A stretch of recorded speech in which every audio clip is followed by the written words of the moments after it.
Suddenly, the relationship between my husband and our daughter took a turn for the worst. That was when my husband's infidelity came to light. In the midst of this worst-case scenario, my husband, John, made an unthinkable decision. I won't be attending Emily's graduation ceremony. On the day of our daughter's graduation, my husband took off on a trip with his mistress.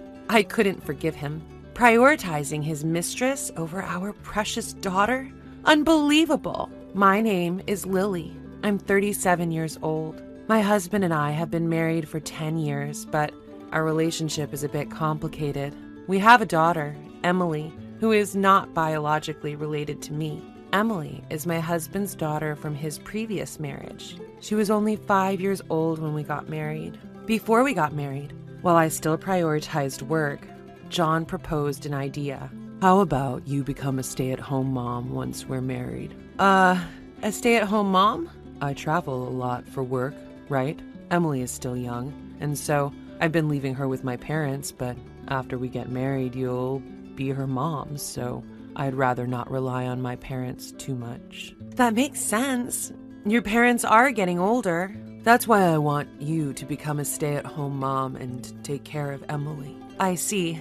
Okay, I understand. As per his request, I resigned from the company I've been working for. Upon getting married, I became a full-time mother. It's not that I wasn't anxious about becoming a mother. After all, my husband's previous marriage ended because of his ex-wife's infidelity. I was worried about how young Emily would perceive me. However, despite my worries, Emily's friendly nature allowed us to bond quickly. Honey, let's draw together.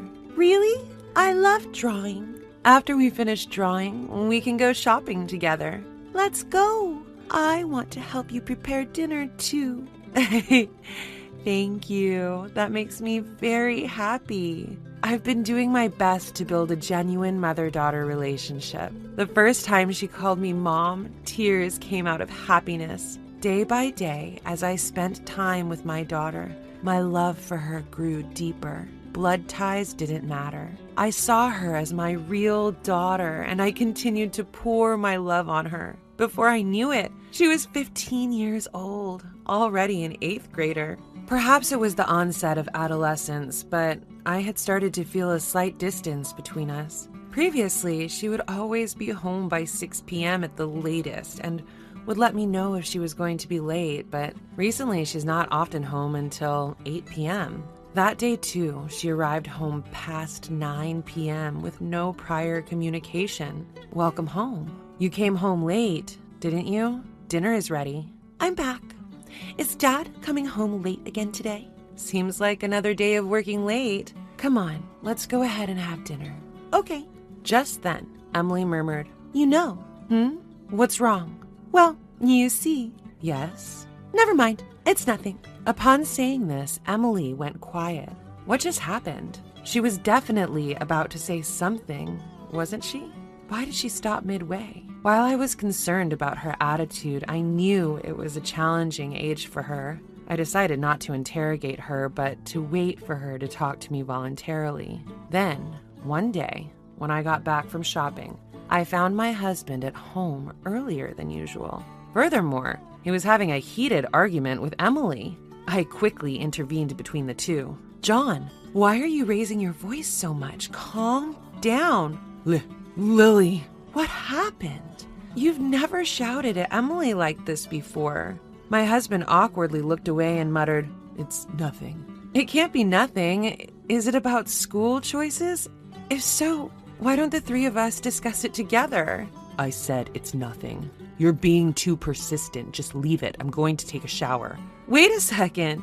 He quickly left the living room. Feeling the awkward atmosphere, I couldn't help but ask Emily, what happened? Nothing. Nothing? It's nothing. Emily, please talk to me. Something must have happened for it to escalate to a fight, right? Just leave me alone. It's none of your business. Wait. Despite my calls, Emily retreated to her room and didn't come out for dinner. From that day on, Emily's behavior changed dramatically. She spent a lot of time in her room and barely spoke to me or her father. While I knew I had to do something, I didn't know how to approach the situation. As I waited for things to cool down, I decided to have a conversation about it with my husband. It's about Emily. Don't talk to me about her. What? Wait, what are you saying? It's about that fight from the other day, isn't it? I've decided I'll only be involved with her at the bare minimum as a parent. What? Don't be so irresponsible. Emily must be struggling with something. I don't care. She rebelled against me. What's that supposed to mean? Despite my repeated inquiries, he refused to explain why they had argued. Eventually, my husband made a statement that made me question my own ears. I won't attend Emily's graduation ceremony. What? Wait a minute. A middle school graduation ceremony is a once-in-a-lifetime event? I don't care. I've decided not to go, so you go alone. No way. No matter how much I tried to persuade him, he refused to listen. I tried to invite him multiple times after, but he remained adamant about not going, consistently refusing. It's her graduation ceremony, for goodness sake. I don't want to upset Emily. I have to somehow convince him to attend. As I was waiting for the right moment to bring up the conversation again, something happened. While cleaning my husband's room as usual, I found an envelope wedged in a gap in his bookshelf. When I opened the envelope, I found 2 round-trip tickets for a train to Chicago. Why were there 2 of the same tickets? If it were a business trip, he wouldn't need 2, would he? That's when I realized. The departure date printed on the ticket was the same day as Emily's graduation. I had a bad feeling about this. I immediately hired a private investigator to confirm my suspicions. A few days later, my fears were confirmed. It was revealed that my husband had been having an affair behind my back. The investigator laid out a series of photographic pieces of evidence and calmly explained the findings. Well, it appears your husband is indeed having an affair. The other woman seems to be a junior colleague from his company. I see. I never noticed because he's been working late and traveling a lot for work. I hate to break it to you, but during our investigation period, not once did he work late. Every day he was either at the woman's house or out dining with her. I see. It seems he's planning to take a week's trip to Chicago with this woman. At that moment, both trust and affection for my husband vanished into thin air. I couldn't believe it. Not only was he having an affair while having a family, but he was also planning a trip with his mistress on our daughter's graduation day? I absolutely can't forgive this behavior. When I got home, I started looking for a new place to live so I would be ready to leave at any moment. I also made the decision to return to the job I'd once quit. I'll have the capability to thrive in any situation as long as I have a new place to live and a job. That's when I had a sudden realization. That is, none other than the presence of Emily. To be honest, I think of her as my real daughter and I love her from the bottom of my heart. Even if I were to get a divorce, I want to keep custody of her. But would she choose to stay with me, a non-biological mother? Wouldn't it be best for her to be with her father, who she has been with since she was born? Given the recent infidelity of my husband, I had become pessimistic about everything at this time. I had no confidence that she would choose me. At worst, I had to prepare myself for living alone. Since then, I have decided to cherish the time I had left with my daughter. On my days off, I invited her to go shopping, went to cafes together.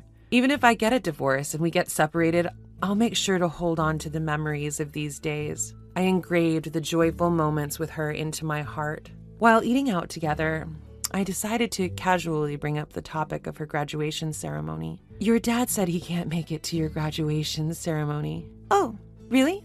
I'm sorry. He seems to be busy with work, but I promise I'll be there.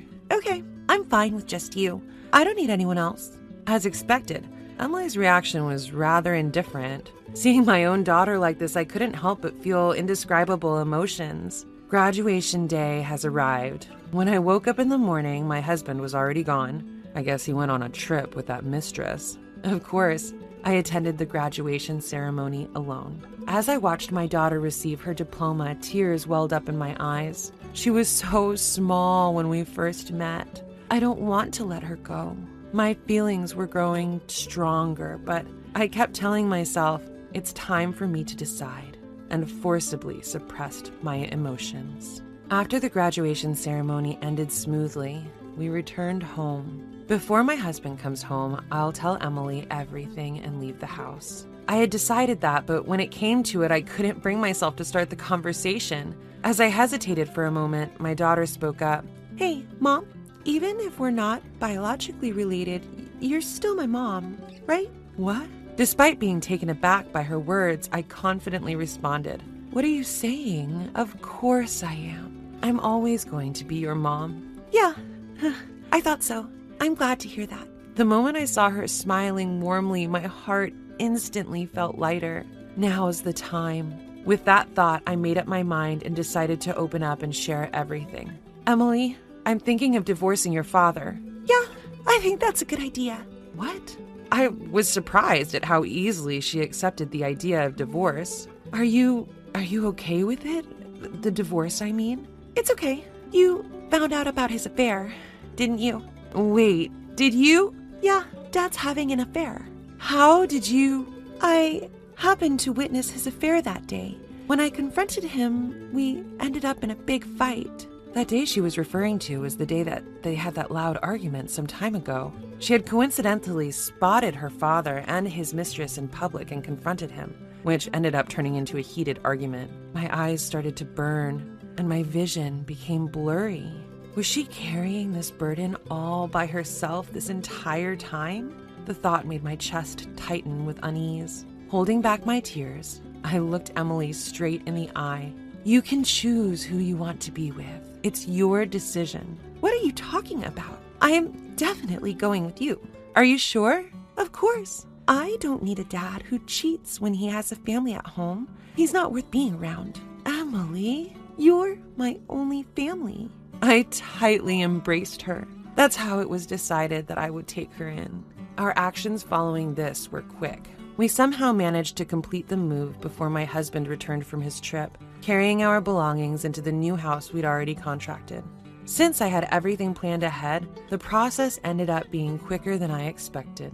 1 week later, seemingly noticing the divorce papers on the desk, my husband called. "Hey, Lily, what the hell is this about these divorce papers?" "They mean exactly what you think. Let's get a divorce." "Are you still mad about me missing the graduation ceremony?" "It was because of work. I had no other choice." I was utterly disgusted with my husband, who even now was still trying to play dumb. "Work. Right. What's that supposed to mean? I'm always busy with my business trips. By the way, did you attend the graduation ceremony as planned?" "Yes. Next, it's time for me and Emily to graduate from you." "Huh? What are you?" "Did you have fun? Your trip with your junior colleague? Mary, was it?" What are you talking about?" "Then explain what this is about." Upon sending the evidence photos from the detective via iMessage, my husband became visibly shaken and struggled to find his words. "Why would you secretly take photos like this? Are you a stalker? That's disgusting." "Getting involved with women at work is far more disgusting." "What? It's your fault for being unattractive as a woman." "What? You're trying to say it's my fault?" "You've been lazing around all day doing nothing. Is your only accomplishment hiring a detective to gather evidence behind my back? Where am I supposed to find desire for a woman like that?" "Wasn't it you who asked me to be a stay-at-home mom when we got married?" "I didn't expect you to become such an ugly pig. It's my one miscalculation. Ugh, what a mistake." I vented my rage at him without holding back. "By the way, make sure to submit those divorce papers, all right? Oh, and I'll be properly claiming alimony as well as child support, so be prepared for that."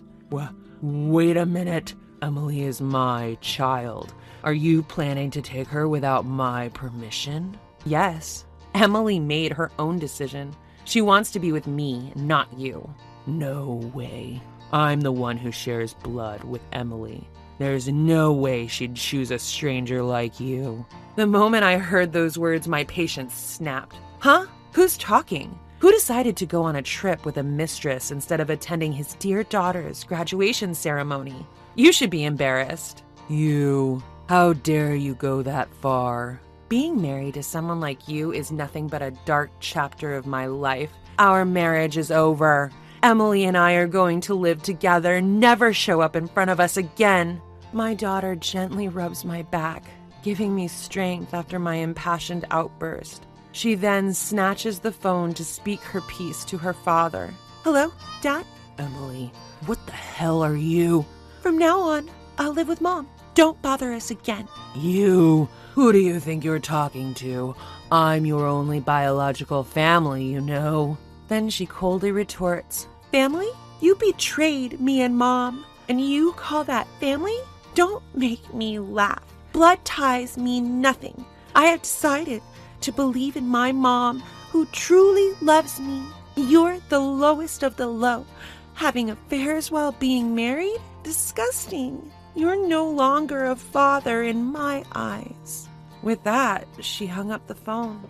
With a deep sigh of relief, she stretched her body wide and beamed with a smile of pure joy. Seeing her like this somehow lightened my heart, too. With sufficient evidence of his infidelity, I was able to quickly divorce him. Emily strongly wished for me to have her custody, and so I did. Through a lawyer, I demanded compensation from his mistress and also made sure he paid alimony in addition to that. Chan's mistress was outraged at being sued and immediately broke up with him. Moreover, as she spread the story of their breakup at work, his reputation plummeted. News of his affair and abandonment by his daughter quickly spread throughout the company. Apparently, John got dumped by his wife for having an affair with a junior colleague. LOL. Didn't he have a daughter? Man, that's really low. To be abandoned by your own daughter? That's a major oof. LOL. When the company investigated the rumors, his misdeeds came to light one after another. He had been taking his mistress on business trips and inflating his expense claims. He was promptly fired and ordered to pay back all the fraudulent travel expenses. Having lost everything, he moved into a cheap apartment and is apparently living a difficult life. There's nobody to lend him a hand, and he'll probably remain lonely and impoverished in the future as well. In contrast to my ex-husband, I am living a remarkably prosperous life. I was able to return to my old job, and my time with my daughter has been fulfilling. On our days off, we go out together and cook meals, enjoying a genuine parent-child bond every day. Hey, Mom, what about having mac and cheese for dinner today? Sounds good. How about we cook together? We'll need to go shopping, too. Oh, and let's stop by the new cafe that just opened up. All right, let's get ready then. I no longer have any worries. I intend to continue walking hand in hand with the daughter